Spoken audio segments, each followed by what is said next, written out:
नमस्कार, मैं रविश कुमार। आप देख रहे हैं देश की बात 6 से 7 ओनली सीरियस बात। आपको क्या लगा था कि प्रधानमंत्री दोपहर 4 बजे राष्ट्र के नाम संबोधन देने आ रहे हैं तो हाथ में एक मशीन गन भी लेते आएंगे और चीन की तरफ चलाने लगेंगे और युद्ध का ऐलान हो जाएगा? दो राष्ट्रों के बीच तनाव का मसला जो है वो वीडियो गेम का मसला नहीं है, वो ऐप का मसला नहीं कि जब जी चाहा दोपहर में या रात में या 12 बजे रात के बाद भी आपने डिलीट दबाया और डिलीट हो गया। ये सीरियस मसला था। और ये कब से आपके दिमाग में ये बात बैठ गई कि 80 करोड़ लोगों के बारे में, जो गरीब और साधारण लोग हैं, उनके बारे में कुछ कहा जाए, किया जाए तो वो बड़ी बात नहीं हुई, वो खबर नहीं हुई। ये बताता है कि खबरों की दुनिया में जिन लोगों का आधिपत्य है, जो अग्रिम मोर्चे पर हैं, सिर्फ पत्रकार ही नहीं, जो ट्विटर पर झाँव झाँव करते रहते हैं, वो लोग भी जो माहौल बनाते हैं, उन लोगों की प्राथमिकता में भी ये गरीब लोग नहीं हैं। इसीलिए हम समझने में कई बार चूक कर जाते हैं कि हुआ क्या पुरानी योजनाओं को, जो प्रधानमंत्री गरीब कल्याण योजनाएं हैं, उनके जारी रहने का ऐलान किया गया या सिर्फ मुफ्त अनाज देने के ऐलान के साथ साथ बाकी चीज़ों को बंद कर दिया गया? कम से कम ये पता तो कर लीजिए। प्रधानमंत्री ने बताया कि जनधन खाते में पिछले 3 महीने में करीब 31,000 करोड़ रुपए दे दिए गए। 9 करोड़ किसानों को 18,000 करोड़ रुपए दिए गए किसान सम्मान राशि में, और गांव में रोजगार पैदा करने के लिए 50,000 करोड़ और खर्च किए जाएंगे। लेकिन जो मुफ्त में अनाज देने की योजना है, मैं त्योहारों का नाम लेते हुए, कुछ का नाम छूट भी गया होगा, वो आपको पता है, अब ज़रूरी नहीं कि लाइव में हर त्यौहार का नाम ले ही लिया जाए, लेकिन छठ तक जाकर जब ख़त्म किया गया और ये बताया गया कि अनाज योजना जारी रहेगी, तब नाहक बिहार के लोग उत्साहित हो गए। ये भूल गए कि पूरे देश के लिए ये योजना जारी की गई है।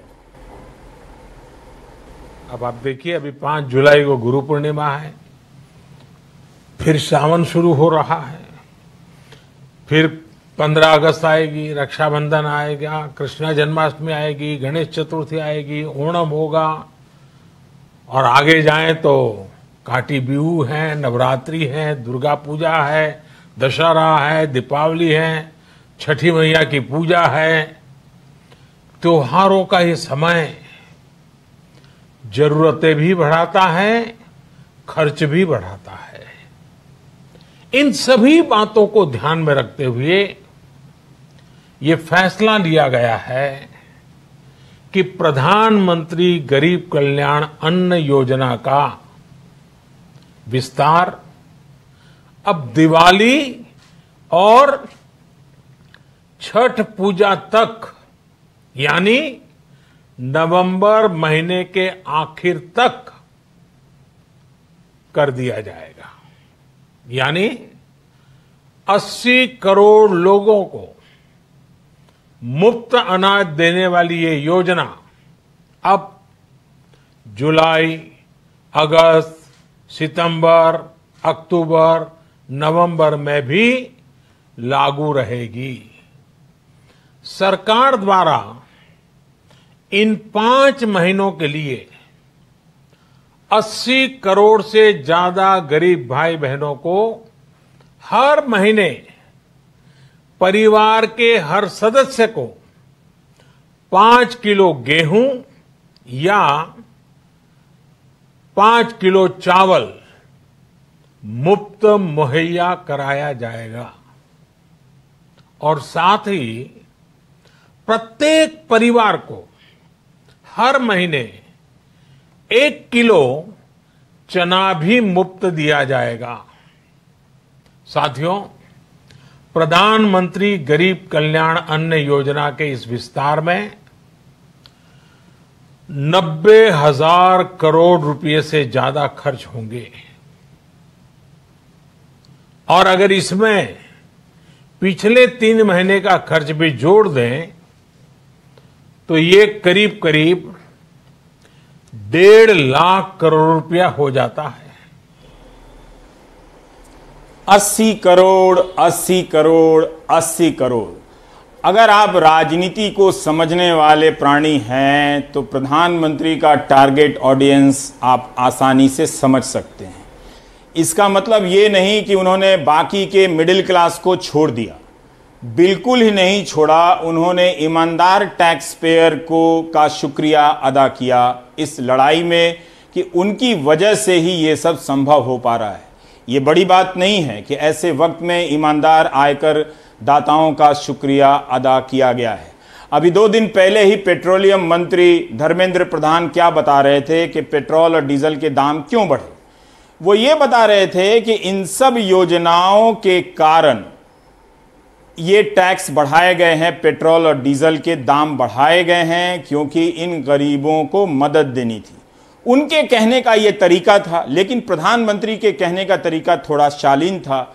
उन्होंने आभार व्यक्त किया। धर्मेंद्र प्रधान जी तो ये कह रहे थे कि चूंकि हम गरीबों को दे रहे हैं इसलिए आपसे पेट्रोल से के जरिए और लेंगे, जबकि मिडिल क्लास की नौकरियां गई हैं, उनकी सैलरियां कम हो गई हैं, इसके बाद भी टैक्स लिया जा रहा है और पेट्रोल डीजल पे दाम बढ़ाकर इन योजनाओं के लिए पैसा लिया जा रहा है। तो कम से कम धर्मेंद्र प्रधान को प्रधानमंत्री से सीखना चाहिए कि मिडिल क्लास का शुक्रिया कैसे अदा किया जाता है। अब विपक्ष नाराज हैं। ममता बनर्जी कहती हैं कि उनके यहां इससे बेहतर अनाज दिया जाता है और वो जून 2021 तक नवंबर से भी आगे जाकर मुफ्त अनाज देने वाली हैं। राहुल गांधी ने एक शेर पढ़ा, जो शेर कभी सुषमा स्वराज जी ने संसद में मनमोहन सिंह के सामने पढ़ा था कि तू इधर उधर की बात ना कर, ये बता कारवां कैसे लुटा। विपक्ष की ये प्रतिक्रियाएं या क्रियाएं देखिए।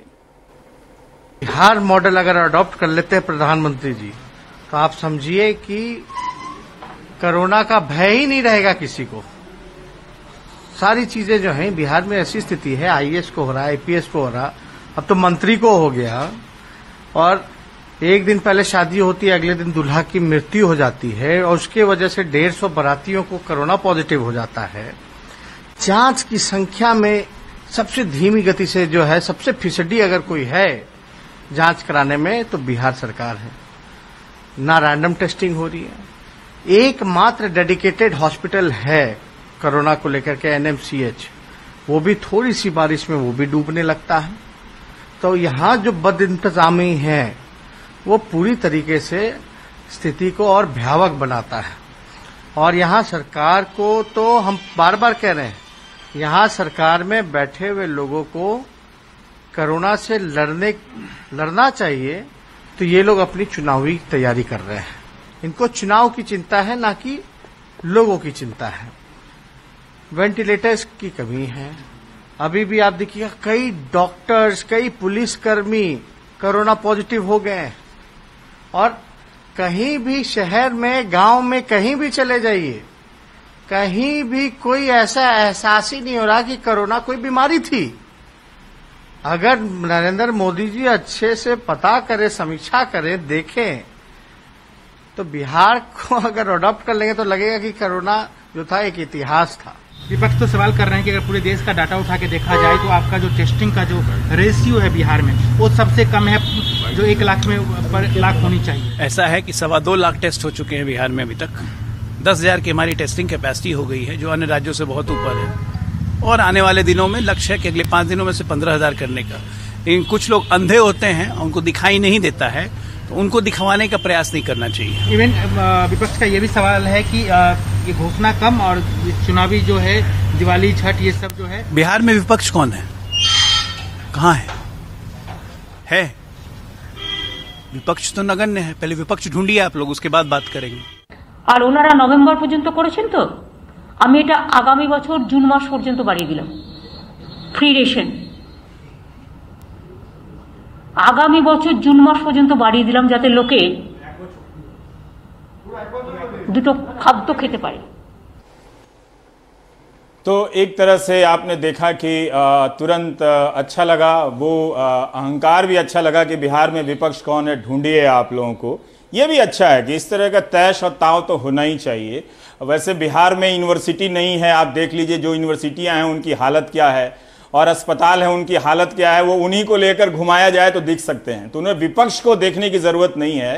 बिहार के स्कूल कॉलेजों की जो खराब हालत है, आलोक जी खुद ही जाकर देख सकते हैं बगैर विपक्ष के, क्योंकि 15 साल से सत्ता में। हमारे साथ हिमांशु हैं और मनीष भी हैं। हिमांशु, हम ये जानना चाहते हैं कि प्रधानमंत्री ने ऐलान किया है कि गरीब कल्याण अन्न योजना का विस्तार नवंबर तक करेंगे। ये ऐलान था या बाकी योजनाओं के बंद करने के ऐलान का कोई नया तरीका था? हम ये जानना चाहते हैं कि क्या जनधन खाते में अभी और नवंबर तक पैसे जाएंगे? क्या किसान सम्मान योजना के खाते में नवंबर तक भी पैसे जाएंगे? क्या जो गैस सब्सिडी की राहत मिली थी गरीब परिवारों को 3 महीने के लिए, क्या वो भी नवंबर तक के लिए बढ़ा दी गई है? या सिर्फ अन्न और 80 करोड़ के डेटा के आवरण में इन रियायतों को पीछे कर लिया गया है? वस्तु स्थिति क्या है हिमांशु? महत्वपूर्ण सवाल है। देखिए, जब देश के प्रधानमंत्री को यह ऐलान करना पड़ता है कि मुफ्त अनाज 5 किलो चावल या गेहूं और 1 किलो चना गरीबों को दिया जाएगा, तो एक तरफ इसे राहत के तौर पर देखा जाता है, लेकिन दूसरी तरफ ये चिंता भी हो सकती है और विशेषज्ञ चिंतित भी हैं कि देश को इस तरह से आगे बड़े फैसले करने पड़ रहे हैं जहां पर आपको मुफ्त अनाज गरीबों को देना पड़ रहा है। आज ही जो कोर ऑफ 8 इंडस्ट्रीज हैं उनके इंडेक्स आया है, उसमें दिखाया गया है कि स्टील इंडस्ट्री में 48% तक प्रोडक्शन मई में घटा है, सीमेंट में 22%, यानी फैक्ट्रियां अब भी बहुत बड़ी संख्या में बंद हैं, लोगों के पास रोजगार नहीं है, संकट बड़ा है और इसलिए मुफ्त में अनाज देना सरकार के लिए जरूरी भी था। उसको अपने ही अंदाज में प्रधानमंत्री ने पेश किया। दूसरी बात यह है कि 26 मार्च को मैं देख रहा था कि वित्त मंत्री ने 24 घंटे के बाद, जब पहली बार लॉकडाउन लगा था, 1,70,000 करोड़ का एक गरीब कल्याण पैकेज, प्रधानमंत्री गरीब कल्याण पैकेज का ऐलान किया था। उसके 3 कंपोनेंट थे गरीबों के लिए, 4 कंपोनेंट थे। एक का तो प्रधानमंत्री ने जिक्र किया, लेकिन जिसका आपने भी अभी जिक्र किया है, कैश ट्रांसफर देने की बात थी। करीब 20.40 करोड़ जनधन खाता है महिलाओं का, जिनको 500 रुपए प्रति महीने के हिसाब से उस पर कैश ट्रांसफर देने का वादा सरकार ने किया था, जो वादा पूरा भी किया गया। करीब 8 करोड़ ऐसे गरीब परिवार हैं प्रधानमंत्री उज्ज्वला योजना के तहत, जिनको महीने में एक फ्री सिलेंडर एलपीजी का देने का ऐलान किया गया था, उसमें भी 3 महीने में काफी काम हुआ है। और तीसरा, 1,000 रुपए, करीब 3 करोड़ ऐसे लोग हैं जो विधवा हैं या बुजुर्ग हैं या दिव्यांग हैं, उनको 1,000 रुपए प्रति महीने 3 महीने तक देने का ऐलान किया गया था। और उस वक्त ये कहा गया था कि ये सभी लोग ऐसे हैं जो कोविड-19 संक्रमण के दौरान जो संकट है उससे निपटने में सक्षम नहीं है। आज बड़ा सवाल ये उठता है कि प्रधानमंत्री गरीब कल्याण अन्न योजना के लिए तो बड़ा ऐलान किया है, लेकिन जो समाज का दूसरा गरीब तबका है, जरूरतमंद तबका है, जिसके पास अब भी रोजगार नहीं है, जिसको अब भी सरकार की वेलफेयर स्कीम पर निर्भर रहना पड़ेगा अभी कुछ महीनों तक, क्योंकि रोजगार का संकट जो है वो बना हुआ है, तो ऐसे में क्या उनको राहत की जरूरत नहीं होगी? अभी सरकार के पास समय है। मैंने अधिकारी से आज सुबह से पूछता रहा हूं इस सवाल पर कि बाकी जो बड़ी योजनाओं का ऐलान किया गया जो 30 जून को खत्म हो रही हैं, क्या उस बारे में आपके पास कोई जानकारी है? तो मुझे ये कहा गया कि जो खाद्य योजना है उसके लिए तो 11 राज्यों की तरफ से डिमांड थी भारत सरकार के सामने कि इसको एक्सटेंड किया जाए। 5 किलो जो अनाज देने का ऐलान प्रधानमंत्री ने किया है। सरकार पर दबाव था राजनीतिक दलों की तरफ से भी और 11 राज्यों की तरफ से भी। बाकी प्रस्ताव भी सरकार के पास गए हैं, लेकिन अभी तक तस्वीर साफ नहीं है कि क्या जुलाई में भी ये सुविधाएं गरीब लोगों को मिलेंगी। जी बिल्कुल। जैसा कि हिमांशु ने कहा कि जरूर 80 करोड़ लोगों के लिए खाद्यान्न सुरक्षा योजना के तहत जो प्रधानमंत्री गरीब कल्याण योजना के आधार पर नवंबर तक सुविधाएं दी जाएंगी, लेकिन महिलाओं को जो जनधन खाते में 500 रुपये प्रति महीने 3 महीने तक दिए गए, वो दिए जाएंगे कि नहीं दिए जाएंगे, इसे लेकर एक कन्फ्यूजन बन गया है। सरकार को ही स्पष्ट करना होगा। चूंकि प्रधानमंत्री ने साफ साफ नहीं कहा है, तो अभी यही लग रहा है कि वो सारी योजनाएं बंद कर दी गई हैं, जैसे गैस सब्सिडी की योजना है या फिर दिव्यांग या वृद्ध लोगों को पेंशन देने की जो योजना थी 1,000 रुपए की, किसान सम्मान की राशि थी, क्या वो सब आगे चलेंगी? तो थोड़ा इंतजार करना चाहिए सरकार की तरफ से भी कि क्या स्पष्टता आती है। मनीष, प्रधानमंत्री ने जरूर छठ का नाम लिया, लेकिन उन्होंने देश के अन्य भूभाग में मनाए जाने वाले पर्व त्योहारों का भी नाम लिया, और 80 करोड़ लोग तो सिर्फ बिहार में नहीं रहते हैं। फिर भी आपको क्यों लगता है कि इसका संबंध बिहार के चुनाव से है? ये बिहार के चुनाव का प्रधानमंत्री ने एक तरह से आप कह सकते हैं कि गैर आधिकारिक रूप से अनऑफिशियल जो है अपने चुनावी अभियान की शुरुआत की है, क्योंकि जो 80 करोड़ लोग हैं उसमें 8 करोड़ से अधिक लोग जो हैं वो बिहार के हैं और एनडीए को उनका एक फीडबैक था। ये पार्टी जो है एनडीए खासकर बीजेपी काफ़ी फीडबैक पे काम करती है और इन्हें इस बात का अंदाजा लग गया था कि जो शुरू के 3 महीनों में मुफ्त में अनाज दिया गया उससे गांव में जो गरीब हैं उनके पास काम नहीं रहने के बावजूद भी चूंकि खाने का सामान है इसलिए सरकार के खिलाफ वो बहुत ज़्यादा आक्रोश में नहीं है। दूसरा पक्ष यह भी है कि बिहार के चुनाव में बीजेपी को लग रहा था नीतीश कुमार ने जैसा हैंडल किया है, हालांकि नीतीश कुमार का दावा है कि उन्होंने 8500 करोड़ लोगों के खाते में सीधे पहुंचाए हैं, लेकिन उन्हें लग रहा था 35 लाख जो श्रमिक वापस आए हैं उन्हें काम देने में सरकार शायद विफल रहेगी, इसलिए उसे कंपनसेट करने के लिए उन्होंने बिहार बीजेपी के नेता जो हैं सुशील मोदी, उन्होंने 3 दिन पहले एक मांग की थी, केंद्रीय मंत्री अमित शाह से उन्होंने बातचीत की थी कि 3 महीने के लिए इस स्कीम को बढ़ाया जाए। और सुशील मोदी एक ऐसे नेता हैं रवीश, मैं आपको बता दूं कि जब तक उन्हें केंद्र से इस बात का आभास या इशारा नहीं होगा वो इस बात पर सार्वजनिक रूप से मांग नहीं करते। तो इस 3 महीने को 6 महीने किया गया, जिससे कि उनको अंदाजा है कि कोई भी ऐसी गतिविधि नहीं होने वाली है, लोगों को रोजगार नहीं मिलने वाला। आप देख रहे हैं कि बिहार से लोग काम ना मिलने के बावजूद, काम ना मिलने के कारण रिवर्स माइग्रेशन हो रहा है, लोग वापस जा रहे हैं, दुखित हैं। साथ ही साथ बिहार का एक सच यह भी है कि बिहार ने कोरोना के मामले में जो जांच का पूरा मामला है उसको इस तरीके से हैंडल किया है। बिहार 13 करोड़ की जनसंख्या है रवीश, और वहां पर अभी भी 6,500 टेस्टिंग हो रहे हैं। अजय आलोक जैसे प्रवक्ता जो भी बोले वो पार्टी के आधिकारिक प्रवक्ता नहीं है, लेकिन बिहार में आज भी बिहार में एक भी दिन 10,000 टेस्टिंग नहीं हुई है। नीतीश कुमार कहते हैं कि 15,000 आप टेस्टिंग कर लीजिए, लेकिन सच यह है कि जैसे जैसे टेस्टिंग बढ़ रही है मरीजों की संख्या बढ़ रही है और साथ ही साथ बिहार में भी बाढ़ का दौर आने वाला है। तो इन सभी चीजों को फैक्टर करके आप कह सकते हैं कि चुनाव के पहले लोगों को, गरीबों को एक तरह से उनको डायरेक्ट पैकेज दिया गया है। और आप देखिए प्रधानमंत्री का जो बात करने का, आज का जो ऐलान करने का तरीका था, अगर आपको याद हो तो आरा में भी उन्होंने बिहार के पैकेज की कुछ ऐसे ही अंदाज में घोषणा की थी। रवीश जी, बहुत बहुत शुक्रिया मनीष और हिमांशु। आपका एक सवाल का और है सरकार से स्पष्टीकरण, क्योंकि वित्त मंत्री निर्मला सीतारमण ने यह कहा था कि 8 करोड़ लोगों को 2 महीने के लिए पीडीएस में शामिल किया जाएगा, जो मजदूर माइग्रेट कर रहे हैं, यहां से वहां जा रहे हैं। क्या उन्हें किया गया है? ये संख्या बताती है कि जितने लोगों को राशन कार्ड की सुविधा मिलनी चाहिए उतने लोगों को नहीं मिल रही है। 2013 के राष्ट्रीय खाद्य सुरक्षा कानून का जो मैंडेट है वो ये कहता है कि देश की 2/3 आबादी यानी 90 करोड़ आबादी को अनाज सस्ते दरों पर दिया जाएगा। बेशक 2 रुपए और 3 रुपए किलो अनाज के दर से दिए जाते थे, पर यह उतना बड़ा मुद्दा नहीं है। मुद्दा यह है कि अगर आप 80 करोड़ को दे रहे हैं तो बाकी 10 करोड़ लोगों को क्यों छोड़ रहे हैं? ये बड़ा सवाल है। ये भी बड़ा सवाल है कि आपने अपने संबोधन में क्यों नहीं स्पष्ट किया कि 5 जो जनधन के खाते हैं उनमें पैसा देना बंद हो गया है, जो रसोई गैस की सब्सिडी है, जो रियायत दी गई है वो बंद कर दी गई है।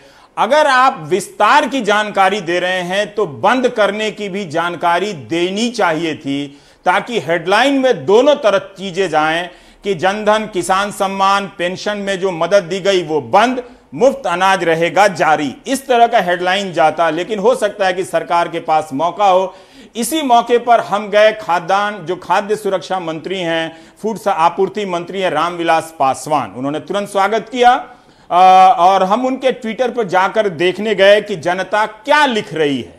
तो जनता ने जो लिखा वो फीडबैक भी आप तक पहुंचना चाहिए कि जनता लिख रही है कि ये आकाश पटेल हैं, जगह का नाम नहीं दिया है, लिख रहे हैं कि इसमें कितना भ्रष्टाचार हो रहा है ये आपको नहीं पता। मैंने अप्रैल मई में कोई राशन नहीं लिया था क्योंकि मेरे हिस्से का राशन किसी गरीब को मिले या सरकार का पैसा बच जाए, लेकिन फिर भी मेरे हिस्से का राशन ले लिया गया है, ऐसा सरकार की वेबसाइट पर बता रहा है। मेरे हिस्से का राशन किसने लिया? गोविंद आर्य ट्वीट कर रहे हैं और ये अलग अलग मुख्यमंत्रियों को, रामविलास पासवान को, पीएमओ को भी लोग टैग करते रहते हैं। गोविंद लिखते हैं कि माननीय प्रधानमंत्री जी, आपने कहा 80 करोड़ लोगों को अनाज मिला, मेरे राशन कार्ड आधार नंबर 3 बार लिख के जा चुका है, लेकिन एक बार भी राशन नहीं मिला, कृपया उचित कार्यवाही हो। गुलाबी बाग, रेवाड़ी, वार्ड नंबर 30। रणधीर पासवान लिख रहे हैं कि अगर 5 किलो राशन से आपका 1 महीना घर चल सकता है तो हम आपसे राशन की मांग नहीं करेंगे, आप अपना घर चलाकर दिखाइए। 5 किलो राशन हमें नहीं चाहिए, हमें रोजगार चाहिए, हमें अनुदान चाहिए, हमें हमारा हक चाहिए। आप लोगों ने जनता को भिखारी बनाकर रखा है, भीख में आप 1 रुपए देते हैं। ये बात उतनी सही नहीं है। जनता को मुफ्त में अनाज मिले ये फैसला ठीक है, क्योंकि इस वक्त जनता गरीबी से गुजर रही है, इतना अनाज उसके घर में होना ही चाहिए। एक रुद्र आनंद सिंह है जिनका ट्विटर हैंडल है हिंदू रुद्र सिंह, वो लिखते हैं कि राशन कार्ड बनने के लिए यह फॉर्म 16 अप्रैल को जमा किया गया था, लेकिन राशन कार्ड बनाने के बजाय साइट व्यस्त तो कभी कार्य प्रोसेस में है ऐसा बहाना बनाया। आज दिनांक 30 जून को यह फॉर्म वैसे का वैसा लौटा दिया गया। हैशटैग रायबरेली में गरीबों के साथ हो रहा इस तरह का मजाक। सौरभ सिंह हैं, वो लिखते हैं कि क्या पंजाब के सभी गरीबों को केंद्र सरकार द्वारा भेजा गया निःशुल्क राशन मिल रहा है? डिपो वाले मनमाने तरीके से राशन बांट रहे हैं, जिसके पास राशन कार्ड नहीं है उसे राशन नहीं दे रहे हैं और स्थानीय नेता कोई संज्ञान नहीं ले रहे हैं। सत्यम ट्वीट करते हैं कि सर आपने 80 करोड़ गरीबों के लिए 5 महीनों तक मुफ्त राशन देने की बात की, ये सराहनीय है, लेकिन सर मैंने बोकारो में देखा कि जो लोग सामर्थ्यवान हैं वो भी अपने नौकर को भेजकर राशन मंगवाते हैं और 15 रुपए किलो की दर से बेच देते हैं। प्रभात चौबे लिखते हैं कि आदरणीय नरेंद्र मोदी जी, राशन की दुकानों पर दबंगों का कब्जा है जो प्रधान के रिश्तेदार हैं। बरेली जिले में ही बहुत सी ऐसी दुकानें हैं जो कोटेदार नहीं क्षेत्र के दबंग चलाते हैं, उनका साथ नहीं देने पर दुकान निलंबित करवा देते हैं, कोटेदार को 2-3 हज़ार रुपए दे देते हैं। श्याम सिंह ट्वीट करते हैं कि सर क्या फायदा, आप तो यहां से भेज रहे हो लेकिन वहां ग्रामीण डीलर लोगों को जल्दी अनाज का वितरण नहीं कर रहे हैं।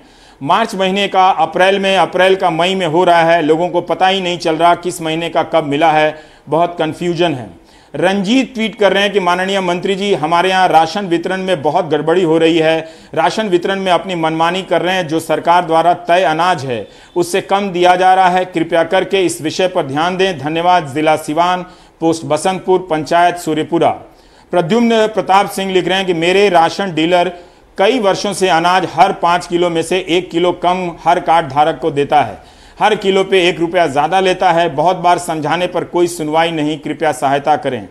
बिशंबर कुमार बौद्ध लिखते हैं कि एफसीआई गोदामों, कोटेदारों एवं सरकारी मशीनरी की मिलीभगत से सरकारी अनाज का धड़ल्ले से प्राइवेट सेक्टर्स के कंपनियों में खरीद फरोख्त हो रहा है, शासन व प्रशासनिक अधिकारी सब कुछ जानते हुए भी मौन है। तो इन ट्विटर पे लिखी गई बातों को इससे पता चलता है कि अब कोरोना का टाइम भी है कि हम हर किसी के पास तो पहुंच नहीं सकते हैं, लेकिन समस्याएं पहुंच रही हैं ट्विटर के जरिए। आप देखिए कि लोग किस किस तरह की समस्याएं बता रहे हैं। ये चंद लोग हैं जो ट्विटर तक जिनकी पहुंच है। तो एक तरह से आपने देखा कि प्रधानमंत्री ने जो ऐलान किया है उसे कई तरीके से देखा समझा जा सकता है। अगर बात बिहार में चुनाव की हो रही है तो जेडीयू के प्रवक्ता जो कह रहे थे कि विपक्ष कहाँ है, लेकिन इधर प्रोग्राम है, वो देख सकते हैं कि एक चचरी पुल जिसका विकल्प नहीं बना, जिसके बारे में उमाशंकर सिंह ने स्टोरी भी की थी, लेकिन वो चचरी पुल जब बाढ़ के पानी में, नदी में जरा सा पानी बढ़ा है उसमें बहने लगा, तो लोग किस तरह से पुल का छोटा सा हिस्सा बचा कर रखना चाहते हैं, बचा लेना चाहते हैं और संपर्क विहीन हो जाते हैं। ब्रेक के बाद लौटेंगे तो मुंबई की बात करेंगे।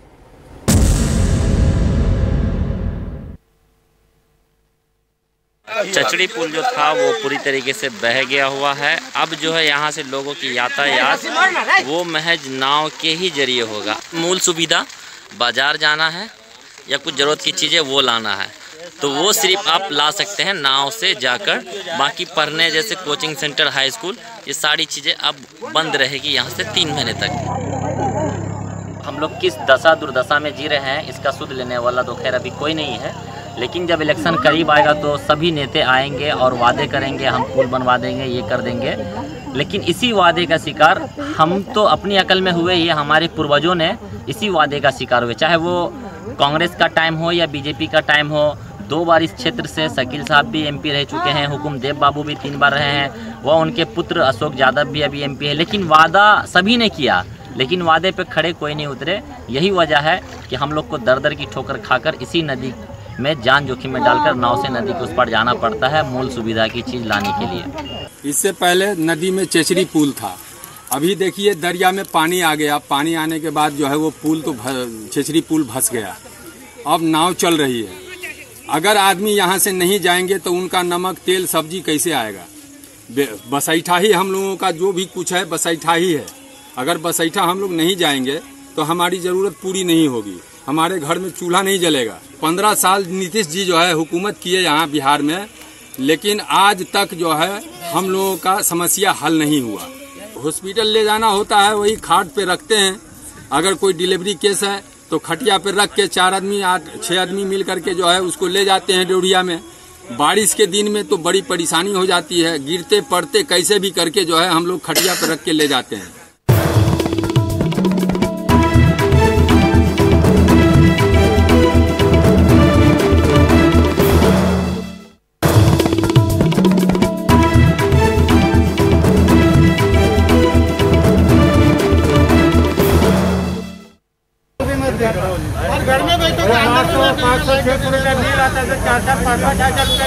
मेरा 540 रुपये महीने का आता था और इस 2 बार मैंने ऑलरेडी लॉकडाउन के समय बिल भरा भी था सर, एक अप्रैल के महीने में और एक दूसरा जून के महीने में, लेकिन सर फिर भी मेरा 3300 कुछ रुपया आया। हर महीने में 800-700 जो जैसा रीडिंग अपन वापरता है वो लाइट वो करता है, ऐसा बिल आता है। अभी ये महीना में डायरेक्ट इसने 5000, देखो ये दिखा था इधर 5120 रुपया बिल आया। बिल आता था करीबन 1400 से 1500 रुपये के करीबन, और मैं बहुत ही सरप्राइज हूँ। मुझे अभी जो बिल आया है वो है करीबन 11140 रुपये का। गवर्नमेंट बोलती है सोशल डिस्टेंसिंग रखने के लिए, कैसे रखे? पहला क्वेश्चन ये आप देख रहे हो, वहाँ का लाइन आप देख रहे हो कितनी लंबी है। सोशल डिस्टेंसिंग हम रख नहीं सकते। 700-800 रुपये, और अभी मेरा बिल डायरेक्ट 6520 आया। और हम लोग के घर पे मतलब ऐसा सरकार का वगैरह कुछ हेल्प भी नहीं होता है, और कोई अभी जॉबलेस है सब लोग लॉकडाउन के वजह से। और हम लोग चौल में रहते थे, चौल में इतना बिल आना पॉसिबल ही नहीं है। ऊपर जाके आया, ऑफिसर को मिल के आया, ऑफिसर ने लिए ले कि जो आया वापस आया रीडिंग करके डबल कौन भरेगा लाइट? देखो अभी वो क्या बोलता है कि 7000 बिल है, अभी बोलता है 5000 अभी भरो, बाकी का बाद में बिल में आके सहेगा। तो एक में तो एक ही हो गया ना।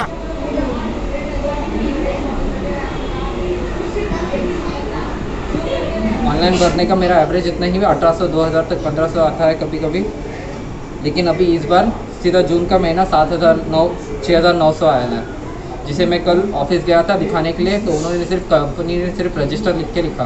मैंने उनसे पूछा भी ऑनलाइन भरने का मतलब क्या है, ऑनलाइन भरने का उनको कुछ पता ही नहीं है। वो बोलते हैं कि 1 तारीख को आ जाओ, आपको पता चल जाएगा। ये जो लॉकडाउन हुआ है तब से बिल जो है डबल ही आ रहा है। हम खाना खाए, घर वाला देके या लाइट बिल भरे, कुछ समझ में नहीं आ रहा। सरकार को भी इतना समझना चाहिए कि कुछ तो कम करना चाहिए। बाकी जो इस चीज़ के लिए जो कर रहे हैं, लोगों के जो प्रॉब्लम्स है उनको सॉल्व नहीं कर पा रहे, तो ये प्रॉब्लम को भी सॉल्व करना चाहिए सरकार को।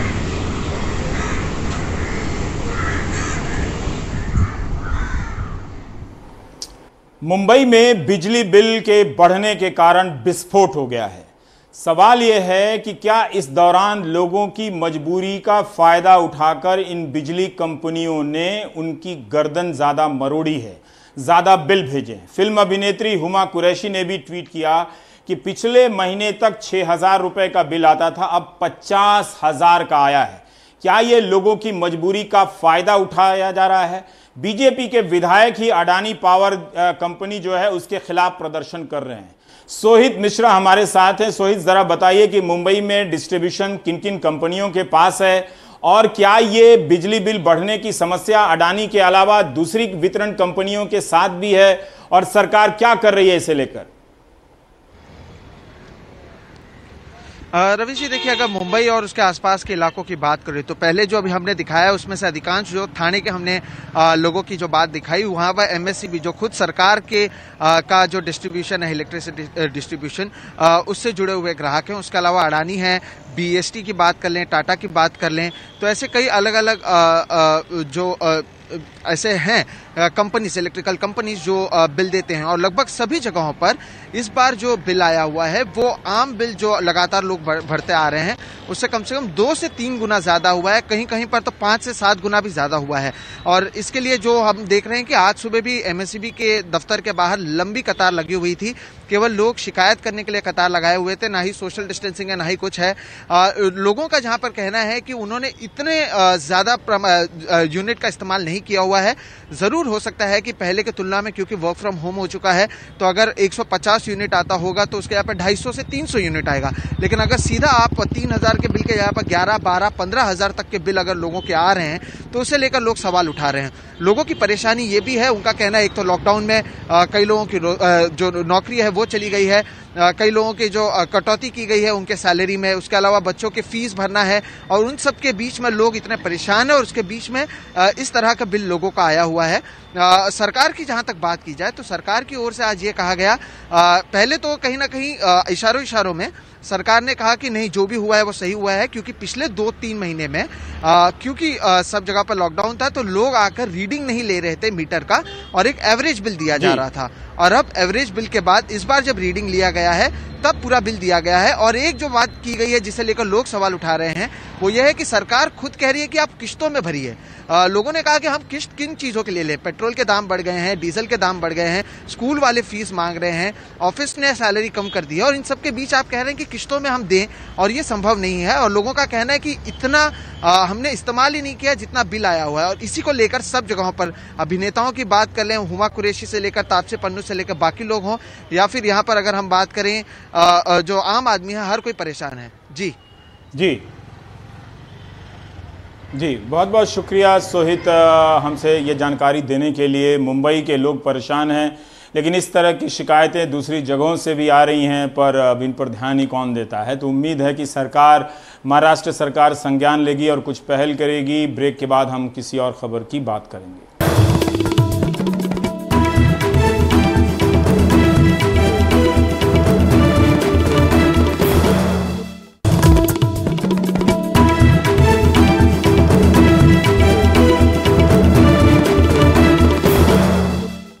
ये तस्वीर आपको विचलित कर सकती है, कर्नाटक के बेल्लारी की है। यहाँ पर इस तरह से कब्रिस्तान में शवों को दफनाया जा रहा है। ये वेशभूषा से लग रहा है कि कोविड-19 के मरीज़ हैं, जिनके मरने के बाद इस तरह से दफनाया जा रहा है।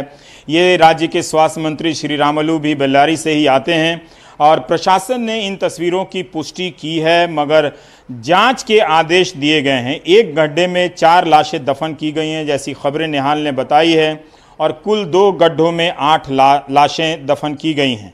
ऐसा क्यों किया गया है? देखा जा सकता है कि बॉडी भी पैक है, जिस तरह के नियम हैं, पर इस तरह से दफन क्यों किया गया है, यहाँ परिवार के लोग भी सामने नहीं हैं।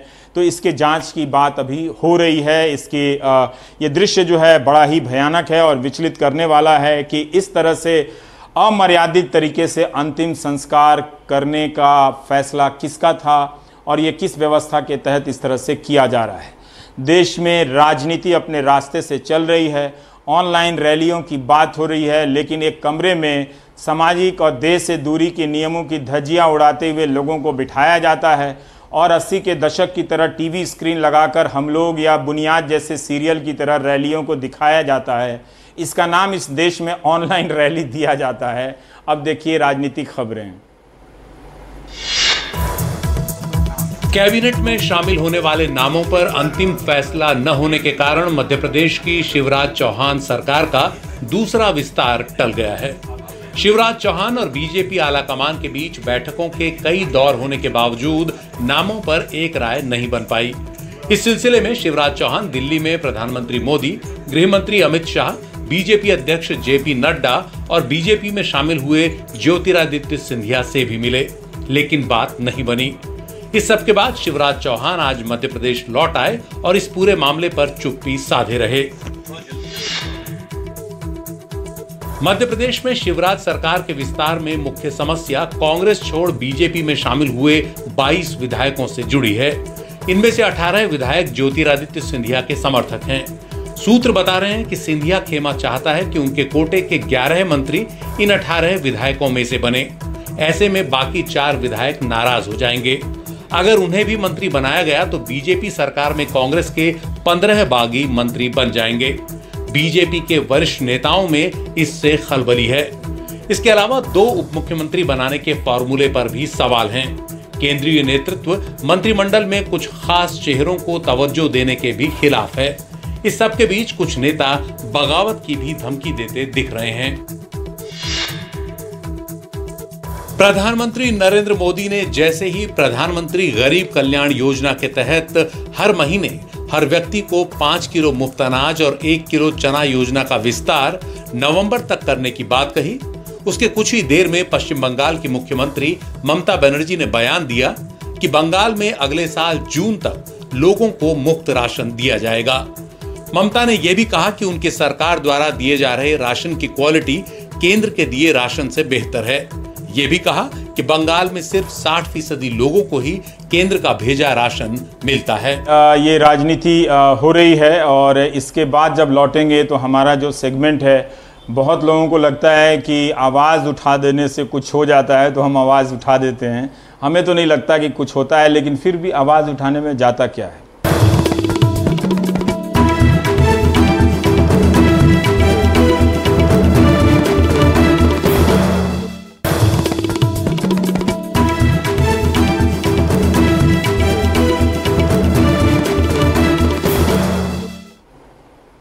आप देख रहे हैं देश की बात 6 से 7 ओनली सीरियस बात। मिडिल क्लास को कहीं से ये गुमान हो गया था कि मीडिया उसका है क्योंकि ट्विटर पर चपर चपर कर लेता है, लेकिन अब आप देखिए कि मिडिल क्लास ने ही अपनी आवाज़ खो दी है। बड़ी संख्या में जो प्राइवेट स्कूलों में और कोचिंग संस्थानों में जो शिक्षक पढ़ाते थे, उनमें से बड़ी आबादी ऐसी है जिन्हें 3 महीने 4 महीने से कोई सैलरी नहीं मिली है। अब उनकी आवाज़ मैं उठा दूंगा तो क्या कोई सैलरी दे देगा? क्या कोई सरकार सैलरी दिला देगी? या कोई अखबार उन्हें हेडलाइन में प्रधानमंत्री के या सरकार के दिए गए बयानों को नीचे करके वो ऊपर कर देगा? मुझे नहीं लगता है। अब जनता हमसे कहती है मेरी आवाज़ सुनो, तो हम सुन लेते हैं और उठा देते हैं।